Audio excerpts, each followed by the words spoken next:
Hello, ഇന്നാണ് crochet offline വർക്ക്ഷോപ്പിൻ്റെ first day. ഇത് batch 8 ആണ്. അപ്പോൾ നമുക്ക് പോകാൻ റെഡിയാവാം. അപ്പോൾ സ്റ്റുഡിയോ പോയിട്ട് നമുക്ക് കിറ്റും കാര്യങ്ങളൊക്കെ എടുക്കണം. ഇന്നലെ സ്റ്റുഡിയോയിൽ മാറിയതിന് ശേഷമുള്ള ഫസ്റ്റ് ഓഫ്ലൈൻ ക്ലാസ് ആണ്.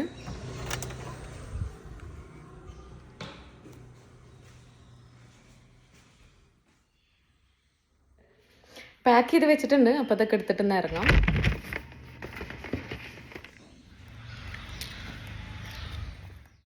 റെഡിയാക്കി വെച്ചിട്ടുണ്ട്. 1 മണി മുതലാണ് ക്ലാസ് സ്റ്റാർട്ട് ചെയ്യുന്നത്. അങ്ങനെ 1 മണിയായപ്പോഴേക്കും ഓരോരുത്തരായിട്ട് എത്തി തുടങ്ങി. എന്നിട്ട് അവർ ചെയ്യാനൊക്കെ സ്റ്റാർട്ട് ചെയ്തു കേട്ടോ. കുറേ പേർക്ക് ഓൾറെഡി കുറച്ച് സ്റ്റിച്ചസ് അറിയായിരുന്നു. അപ്പോൾ കുറച്ച് അഡ്വാൻസ് ലെവലിലുള്ള കാര്യങ്ങളാണ് അവർക്ക് പറഞ്ഞു കൊടുത്തിട്ടുള്ളത്. ബേസിക്സ് ഒക്കെ അറിയുന്നവർക്ക് വീണ്ടും അതന്നെ റിപ്പീറ്റ് ചെയ്ത് നമ്മൾ പറഞ്ഞു കൊടുക്കണ്ടല്ലോ. അപ്പോൾ അവർ ഓരോന്നും എണ്ണി ചെയ്യുന്നുണ്ടായിരുന്നു. ഒരാൾ ഷൂ കംപ്ലീറ്റ് ചെയ്തു. അപ്പോൾ ഷൂ കംപ്ലീറ്റ് ചെയ്തപ്പോൾ അവർക്ക് തന്നെ ഭയങ്കര ഒരു സന്തോഷമായിരുന്നു. പിന്നെ കുറേ പേര് കോസ്റ്റ്യൂം ഗ്രാനി സ്ക്വയറൊക്കെ ട്രൈ ചെയ്തു. അങ്ങനെ നല്ലൊരു അടിപൊളി ക്ലാസ് ആയിരുന്നു ഇന്നലെ. അപ്പോൾ ഇന്നത്തെ വിശേഷങ്ങൾ ഞാൻ പറയാം കേട്ടോ.